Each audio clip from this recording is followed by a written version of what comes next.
Bahasanya cukup luas. Saya bagi fitnah dulu kepada dua bagian.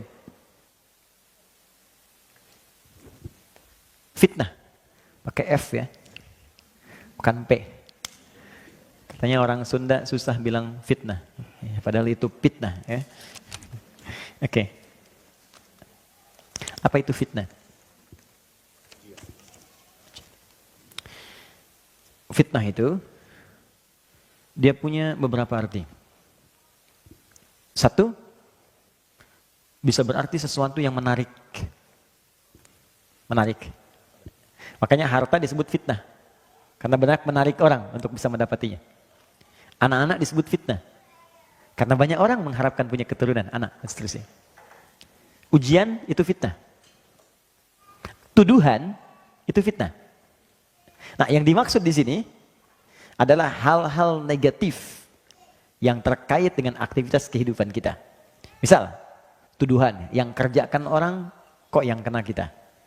Atau, maaf, fitnah di keluarga, anak-anak.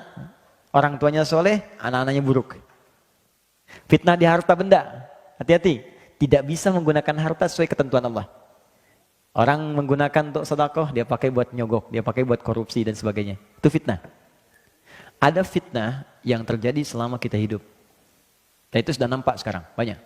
Yang kerjakan orang dituduh orang lain. Ada rekayasa, ada macam-macam, dan itu banyak hal dalam aspek kehidupan kita. Nah, ternyata sebagian umumnya manusia tidak bisa lepas dari ini, fitnah kehidupan. Tapi kita bisa memproteksi ini dengan memohon kepada Allah sang pemilik segalanya. Untuk menutup semua pintu-pintu itu, bukan gak dapat fitnah. Sebelum fitnahnya kita alami, langsung Allah tutup. Sehingga kita tidak masuk ke dalamnya. Maka anak-anak kita, teman-teman kan merawat di rumah tuh. Mohon izin ya, Anda kan merawat di rumah bisa Anda kontrol. Apa yang dia lihat, apa yang dia baca. Sekarang anak kita sekolah, siapa yang jaga dia? Apa yang dia makan, bagaimana bisa Anda tahu? Anda sudah capek mengandung 9 bulan 10 hari, melahirkan, memberikan ASI. Teman-teman merawat peluh kesahnya. Tiba-tiba ketemu teman yang menjauhkan dia dari kebaikan pada Anda. Bukan Anda akan kecewa? Saya pernah menangani kasus ini, Pak. Orang tua soleh, anak disekolahkan di sekolah Islam. SD, SMP, SMA. Tapi kurang kontrol. Begitu mau masuk kampus, dianggap cukup bekalnya. Maka dia boleh bebas pilih kampus. Maka masuklah dia ke kampus umum, yang aturan di kampus itu mesti ikut atau bergaul dengan teman-teman yang bahkan tidak seagama. Dia tidak pulang 2 pekan. Setelah ospek itu, begitu pulang dia minta izin pindah agama. Tuh. Jadi ada fitnah kehidupan, bisa terkait harta, keluarga, pekerjaan, ada hal-hal yang tidak kita kerjakan, tiba-tiba kita yang kena. Ada aspek harta benda yang salah penggunaan. Ada di keluarga yang terlibat tindakan yang buruk. Itu masuk disebut dengan fitnatul mahya. Segala ujian kehidupan, hidup yang menjadi beban, rasanya jadi beban untuk kita. Ya. Sudah?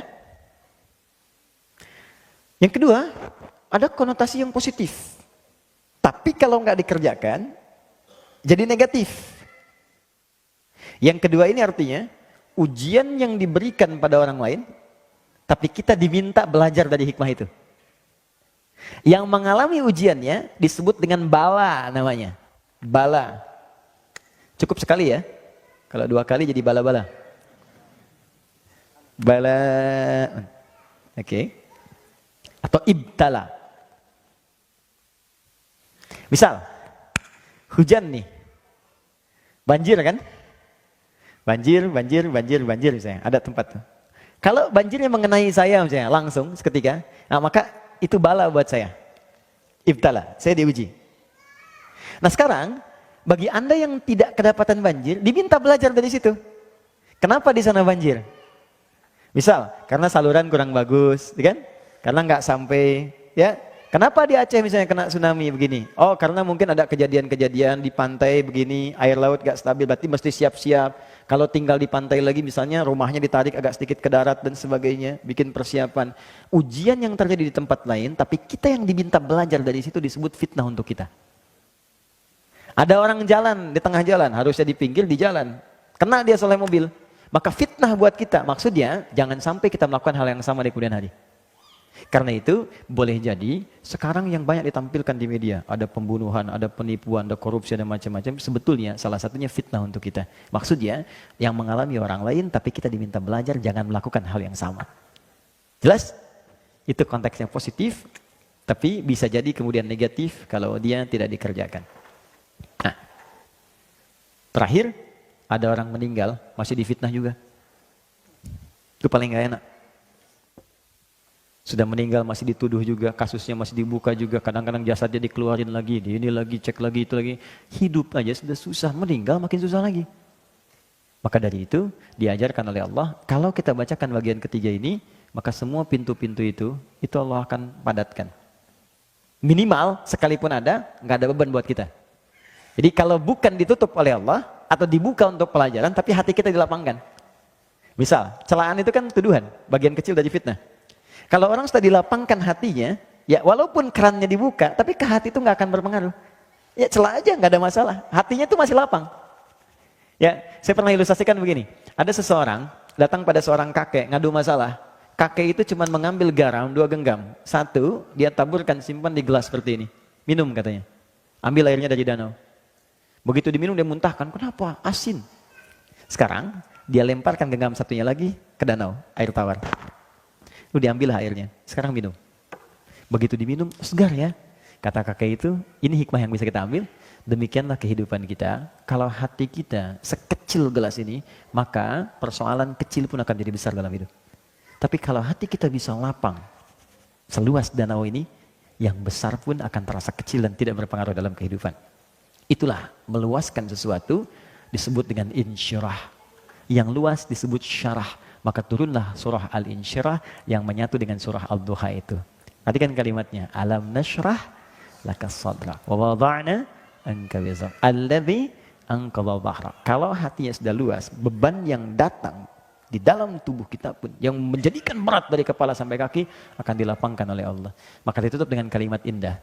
Inna ma'al usri, setiap kesulitan paling sulit pun kadang-kadang bisa selesai oleh orang ini dengan senyuman saja. Yusrun, kemudahan yang paling mudah. Maka orang yang baca doa ini, itu akan dilapangkan oleh Allah sehingga kesulitan-kesulitan di hadapan diri dia ringan semua, kadang-kadang cuma senyum aja. Ada yang begini, ada masalah, selesai nih. Dah, macet, orang ngeluh, tantin klakson. Alhamdulillah, bisa baca Quran. Ya, terlambat bagaimana ya? Bilangannya terlambat, macet, emang kenapa?